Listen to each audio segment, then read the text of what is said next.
The sun hung low in the sky, its fiery glow casting long shadows over the village of Ntoroko. The air was dry, thick with dust that clung to everything it touched. At the edge of the village, a dilapidated hut stood defiant against time.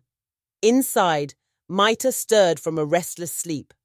The cold ground beneath her offered no comfort, and her tattered blanket barely shielded her from the biting morning air.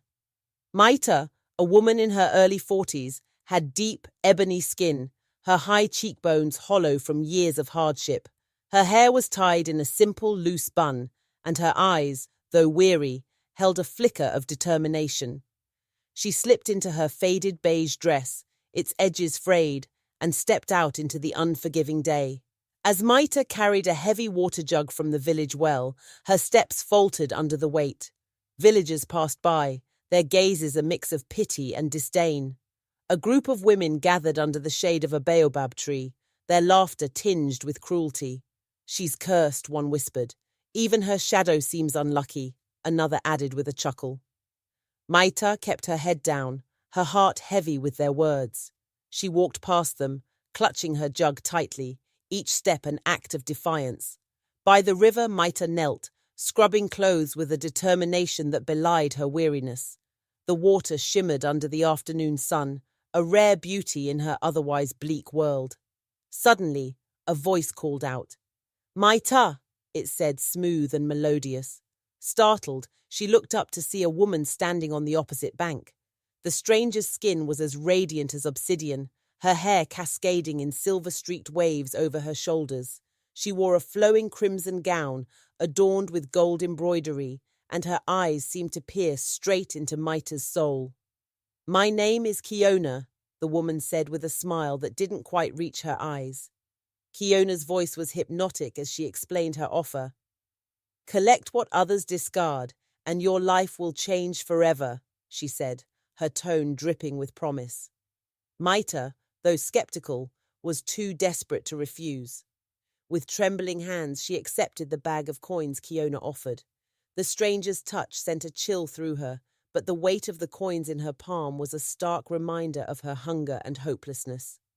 Days turned into weeks, and Maita's fortunes began to change. She traded the coins for tools and supplies, fixing her home and buying new clothes. For the first time in years, she smiled. The villagers noticed her transformation, their whispers changing from mockery to curiosity. They murmured, watching her from afar. One night, as the moon hung low and the crickets sang their melancholy tune, Zola, Maita's neighbor, sat on her porch. She had watched Maita's sudden transformation with growing unease. That evening, as Zola stepped out to fetch firewood, she noticed a shadow moving down the path toward the river. Squinting, she recognized Maita, carrying a large sack on her back. The dim light of a flickering lantern illuminated her strained expression. "Where is she going at this hour?" Zola whispered to herself, her curiosity piqued. Zola followed Maita, careful to keep her distance. The path to the river was narrow and winding, lined with ancient trees that whispered secrets to the night. As they neared the riverbank, Zola crouched behind a bush, her heart pounding. What she saw made her blood run cold. Maita stood before Kiona, who was surrounded by a circle of flickering candles. The sorceress chanted in a language Zola didn't understand, her hands hovering over the sack. One by one, the garments vanished into thin air as Kiona's voice grew louder, echoing across the still waters. Zola gasped, and the sound of her breath seemed deafening in the silence.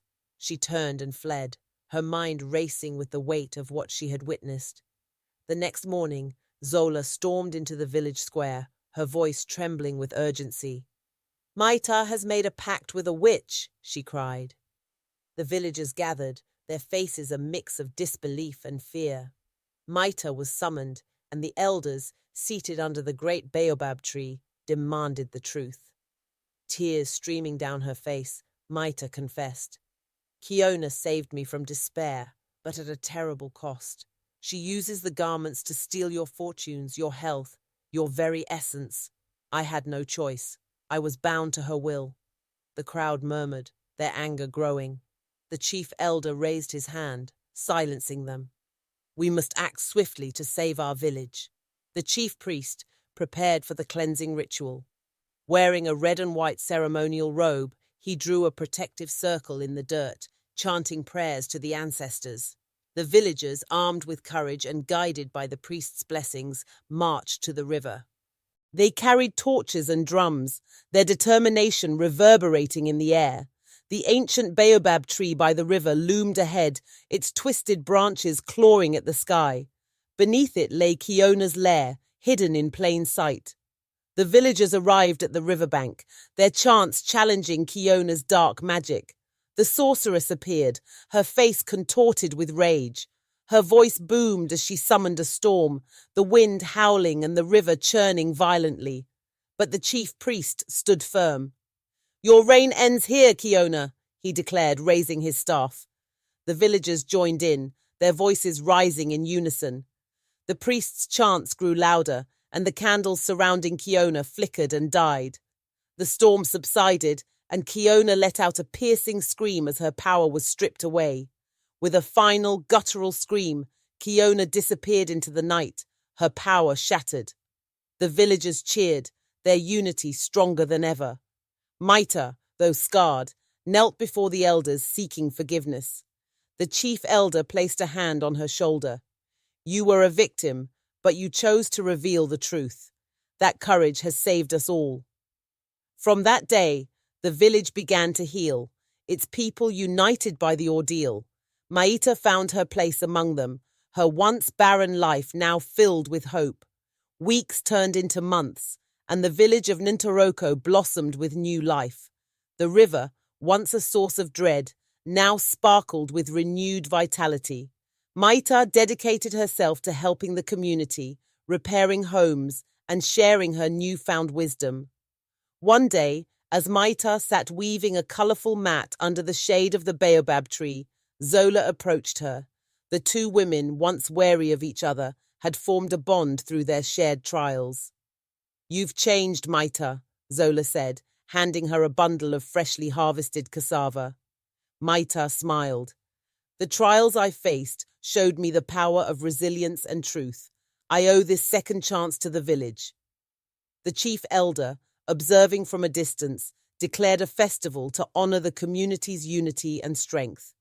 Drums echoed across the fields, and children danced in the square, their laughter filling the air. As the sun set on the day of the festival, Maita stood before the villagers, her voice steady and clear. "Darkness comes in many forms, but together we can always find the light." The crowd erupted in cheers, their spirits lifted. The baobab tree, once a witness to dark rituals, now stood as a symbol of hope and renewal. Years later, Maita became a respected elder of Ntoroko, her story passed down through generations. Parents told their children about the time of darkness and how unity and courage brought the village back to the light. The baobab tree, now revered, became a gathering place for rituals of thanksgiving and celebrations. Its gnarled branches bore witness to the resilience of the people of Ntoroko. Maita often sat beneath it, watching the next generation grow, knowing that the trials she endured had sown the seeds of a brighter future. The village thrived, its people bound by the unshakable understanding that even the darkest nights could lead to the most radiant dawns.